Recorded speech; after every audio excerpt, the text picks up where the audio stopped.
Philadelphia Eagles 3-0, people. They are 3-0, and yet everybody's still wondering, are they really that good?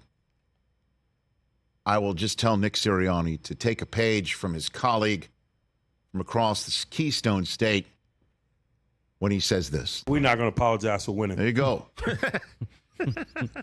Just take Mike Tomlin's advice.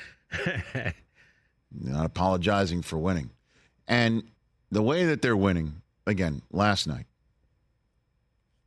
in Tampa, Baker Mayfield and the Bucs also 2-0.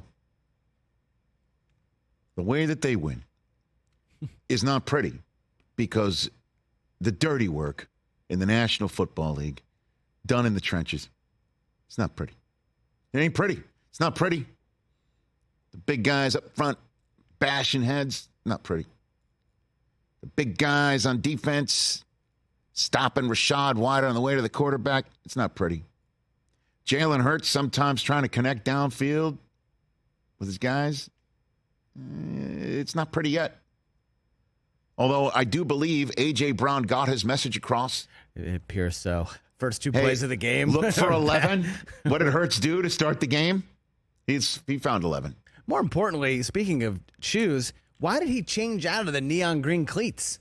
I don't know. Did you notice that? I First drive, neon green cleats. Second drive, back to regular black and white. Maybe they weren't pretty enough, or perhaps someone in the league said take them off. I have no idea. If I had to guess. But you know what's pretty? DeAndre Swift is pretty damn good. Right. The latest example. You know what Howie Roseman's got? He's got like that Patriots everything golden years touch where it's like, we'll take your guy that's not doing very much in your system. Come down here. We'll bring him to our system, and he's going to make a Pro Bowl. Remember Corey Dillon? Do I ever? Remember? Hey, you know who's like the ultimate of that? For real? Randy Moss. Lost in Oakland. Got him for a fourth-round pick. %, like supposedly over the hill in Oakland. No, come here and, you'll set a record as Brady sets a record. And we don't lose a game until the Super Bowl. So sad. So, honestly, that's what it appears the Eagles are doing. They're hitting you in the mouth. And DeAndre Swift, since he's been getting the lion's share of the carries, the former Lion is roaring, man. Soaring. He wasn't roaring in Detroit. He's soaring and flying with the Eagles. And you know what's also not pretty? This mosh pit rugby stuff. When Jalen Hurts gets within 1 yard of the goal line or within 1 yard of the first down, they should just play the Darth Vader theme because he's coming. This first down is coming. Was it 98% of the time or something? Was the stat it's coming. You're just watching Vader in his cape just come out of the mist, lining up. Hurts. Sorry to call him Vader, but I think you're getting what I'm seeing. It's just the sense of foreboding for you. You're not stopping it. They've got a Hall of Famer snapping it to Jalen Hurts, who's got two guys behind him, and the big guy, and maybe the best offensive line in football, getting 1 yard. That's not pretty either. And Jalen Carter is doing some new fangled dirty work. I was listening to Mayock's broadcast. He was calling it on Westwood One last night. Said Jalen Carter's the best young defensive line player he has seen in a long time. This guy knows what he's talking about. I don't want to hear you trolling from Raiders fans. I will ride or die with Mike Mayock's evaluations. And he dropped to 9. Well, and you knew where he was going. I did. I nailed that in my mock draft. You could feel it. Nailed it. In the same way you could feel it when Hurts lines up in that mosh pit push. And so you are what you are in the NFL, and what the Eagles are a down and dirty, hitting you in the mouth football team. In this day and age where the Dolphins are doing it with speed all over the place, and scheming things open and wide open receivers everywhere and confused defenders on the ground while Devin Achane, apparently that's his name. Did you see Schefter says it's not A-Chain? At any rate, where you got fast kids running all over the place. You got some speed on Philadelphia. It's not like Devontae Smith is running in mud. And Jalen Hurts isn't, like Matt Ryan. You know what I'm saying? They're doing it a different way. They are doing it a different way. We're going to run it. We're going to make sure when you score a touchdown and a 2-point conversion and make it a 2-score game, middle of the fourth quarter, we're going to get the ball with 7 minutes to go, and you're not going to get it back, which is what the Eagles did last night to the Bucs, even though Todd Bowles walked back into the locker room with 2 timeouts in his back pocket. I think he just was sensing, when do I call these? I mean, on 3rd and 2? And well, I'm certainly not going to call it when Jalen Hurts is lining up with 2 guys behind him, pushing him behind Jason Kelce.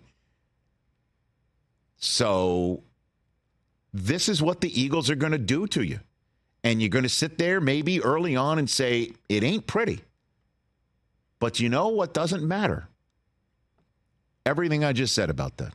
They are 3-0. Think about it. They are 3-0. And Nick Sirianni, after the game, fully admits this is not a finished product. It does appear, I do believe, what you're about to hear is he's saying they're still watering and fertilizing in 2023 in Philadelphia. It's a growth process, right? We're not a final product yet. No one. Let me rephrase that.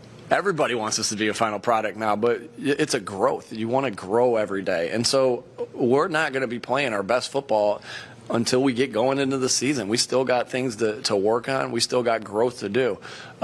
If you're truly in the mindset of getting better every day, right? If you're truly in that mindset of getting better every day, which I know that we are on this team, you're going to continue to rise, and you're going to keep getting better. And so, are we playing our best offensive football right now? No, but we shouldn't be. We shouldn't be yet, and it's a growth, and so all the teams are growing. No one's playing the best football that they should be playing right now, and so I'm pleased with where we are. Do you think when he was saying that last part, he's thinking to himself, well, there's the Dolphins? Yeah, right. Or does it look like they're having much no growing pains there as they drop 70 on Denver? And by the way, holy cow, is that one looming? Philadelphia versus Miami on a Sunday night at home in Week 7.